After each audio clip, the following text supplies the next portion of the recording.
मी council हॉलला बसायचो आणि सकाळी 7 वाजल्यापासून मीटिंग घेऊन व्हेंटिलेटर आहेत का पुण्यामध्ये, पिंपरी चिंचवडमध्ये, जिल्ह्यामध्ये ऑक्सिजन आहे का, हॉस्पिटलमध्ये बेड अवेलेबल आहेत का, त्याच्यामध्ये डॉक्टर्स आहेत का, नर्सेस आहेत का, पॅरामेडिकल स्टाफ आहे का, ॲम्ब्युलन्स आहेत का, आपलं वॅक्सिन आहे का, रेमडेसिवीर आहे का, अशा पद्धतीनं अनेक गोष्टी आम्ही त्या ठिकाणी करत होतो. कुठेही गडबड होऊन दिली नाही. पुणेकरांना त्याच्यातनं बाहेर काढण्याचं काम आपण सगळ्यांनी मिळून त्या ठिकाणी केलं. हे पुणेकरांनो विसरू नका. जी संकट येतात त्या संकटावर मात करण्याची धमक आणि ताकद ही राष्ट्रवादी काँग्रेस पक्षामध्ये, माझ्या सगळ्या सहकाऱ्यांच्यामध्ये. पण त्याच्याकरता तुमचा पाठिंबा, तुमचं मत आणि तुमचा आशीर्वाद या माझ्या अटीच्या अटी प्रभाग क्रमांक 24 आणि माझ्या प्रभाग क्रमांक 13 या सगळ्या उमेदवारांना हवाय. ती विनंती करण्याच्या करता मी आज आपल्या सगळ्यांच्या परिसरामध्ये आलेलो आहे. दिवस कमी राहिलेल्या दिवसामध्ये अफवा उठवल्या जातील. इथं एक कुणाला तरी गाळतायत, इथं कुणाला तरी धरतायत. अजिबात कार्यकर्त्यांनो त्या अफवांच्यावर विश्वास ठेवू नका. आपल्याला इथं जातीय सलोखा ठेवायचा आहे. इथं कोयता गँग यांची जी दहशत वाढलेली आहे ती दहशत आपल्याला पूर्णपणे उपटून टाकायची आहे. मला तुम्हाला सांगायचं आहे, आपल्या पुण्याच्या परिसरामध्ये साधू संतांचा पुणे म्हणून ओळखलं जातं.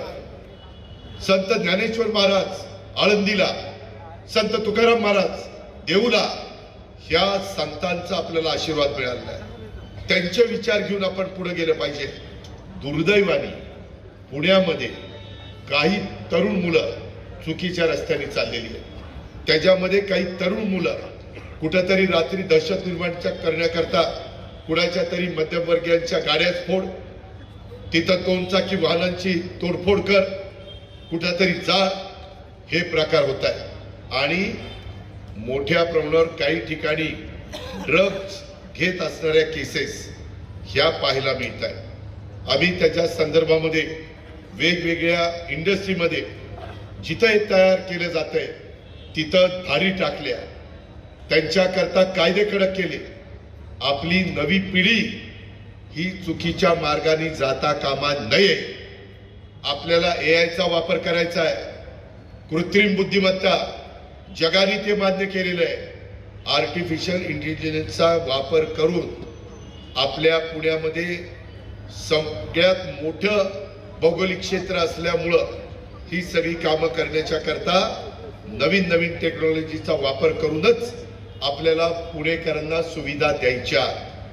आणि त्या गोष्टीचं आम्हाला माहिती आहे. मी वाऱ्यावर सोडणार नाही.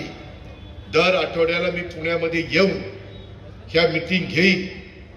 मी सुजाताताईंना विचारेन, ताई काय अडचण आहे, त्याच्या संदर्भामध्ये गणेशला विचारीन, जयप्रकाशला विचारीन, पूनमला विचारीन.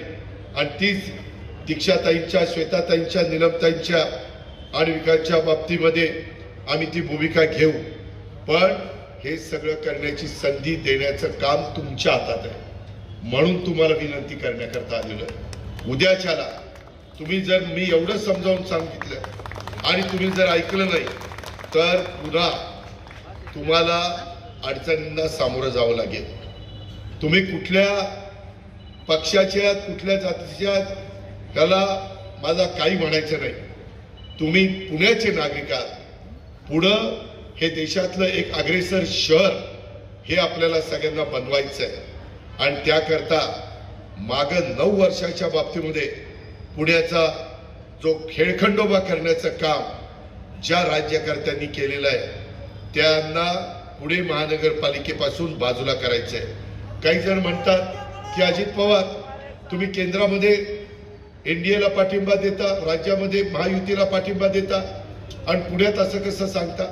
मागं मी केलेलं आहे. डॉक्टर मनमोहन सिंगजी पंतप्रधान असताना आम्ही तिथं त्यांच्याबरोबर होतो. राज्यामध्ये विलासराव देशमुख, अशोकराव चव्हाण, पृथ्वीराज चव्हाण, सुशीलकुमार शिंदे यांच्याबरोबर होतो. मात्र पिंपरी चिंचवड महानगरपालिका 25 वर्ष माझ्या ताब्यात होती. कुठेही काही अडचण आली नाही.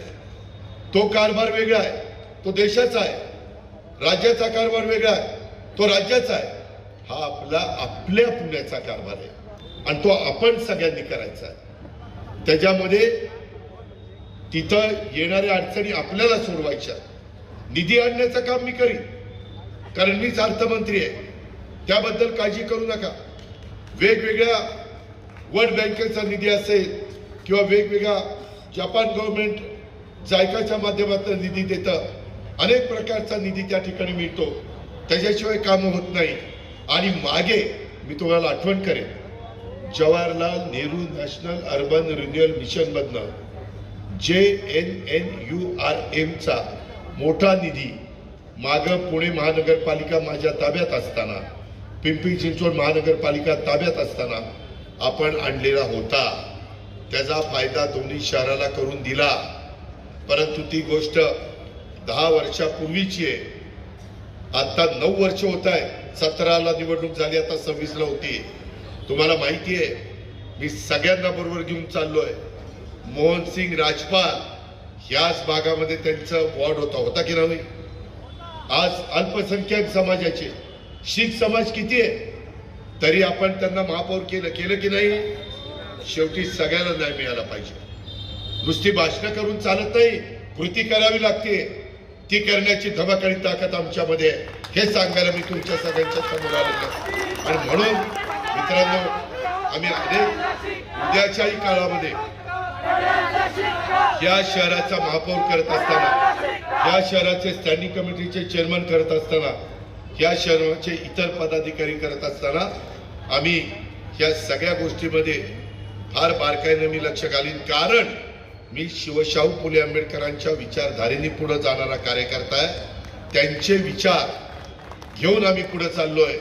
बेरजेचं राजकारण आम्ही करतो, हे पण आपण सगळ्यांनी लक्षामध्ये घ्या. आम्ही कधी गेल्या 35 वर्षामध्ये जातीचा, पातीचा, नात्याचा, गोत्याचा विचार केला नाही. समाजाचं भलं कशात आहे त्याचा विचार केला आणि त्याच्यातनं आम्ही पुढे गेलो. आज माझ्या 423 मंगळवार पेठ प्लॉट नंबर 28 मधील एसआरएचं अर्धवट बांधकाम करून ते काही इम्तियाज कुरेशी यांनी काही फसवणूक केली असं काहीतरी दिलेलं आहे. मला का कागद दिलेला आहे, मी त्याचा तपासीन. चुकीचा असेल दुरुस्त करीन. चूक केलेल्यांनी, जाणीवपूर्वक चूक केलेली असेल त्याच्याबद्दल जी काही कारवाई करायला पाहिजे ती करीन. पण एक बाजू ऐकून मी निर्णय घेत नाही. हे निवेदन दिलंय. आता हे निवेदन ज्यांच्याबद्दलचं आहे त्यांनाही मला बोलवावं लागेल ना, की तुझ्याबद्दल हे असं निवेदन दिलंय, खरं काय? वेळ पडली तर अधिकाऱ्यांना पण मला विचारावं लागेल. या पद्धतीनं मित्रांनो मी काम करत असतो. मी पुन्हा सांगतो, मी शब्दाचा पक्का आहे.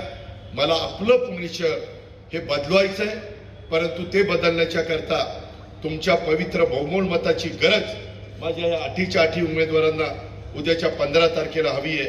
आणि ते आपण घड्याळाच्या चित्राच्या शेजारचं बटन दाबून आपण सगळेजण करा, याबद्दलची खात्री मी देतो. इथं पार्किंगच्या व्यवस्थेच्या बद्दल खूप अडीअडचणी आहेत. इथं वाहनतळ आपल्याला उभा करावं लागेल. पूर्व भागात सतत होणारा पाण्याचा प्रश्न आपल्याला कायमचा सोडवावा लागेल. ट्रॅफिक व्यवस्थेच्या करता आपल्याला काही इतर गोष्टी कराव्या लागतील. ट्रॅफिकवर नियंत्रण करावं लागेल. आणि ह्या सगळ्या जे काही विकृत लोक असतात, जे व्यसनाधीन झालेले लोक असतात आणि त्याचा नाहक त्रास चांगलं वागणाऱ्या नागरिकांना होतो, अशांना कायद्याचा धाक दाखवून ह्या चुकीच्या प्रवृत्तीला बाजूला करण्याचं काम देखील आपल्याला सगळ्यांना करायचंय. आज माझ्या महानगरपालिकेच्या मराठी शाळा ह्या अडचणीत आलेल्या आहेत. त्याच्यामध्ये मराठी ही तुमची माझी मातृभाषा आहे, ती तर आपल्याला शिकवायचीच, परंतु जगामध्ये तुमची माझी मुलं स्पर्धेच्या युगामध्ये टिकली पाहिजे. त्याकरता इंग्रजीचं पण ज्ञान तिथं कसं आपल्या गोरगरिबांच्या मुलांना देता येईल, मग सेमी इंग्रजी सुरू करता येईल का आणखीन काही करता येईल, ह्याचाही आम्ही विचार करून त्या मुलांचं पण पुढचं भवितव्य कसं उज्ज्वल राहील अशा पद्धतीचं काम देखील आम्ही सगळेजण करून दाखवू. ही मी आपल्याला सगळ्यांना आग्रहाची, नम्रतेची, कळकळीची विनंती करतो आणि या ठिकाणी थांबतो. जय हिंद, जय महाराष्ट्र, जय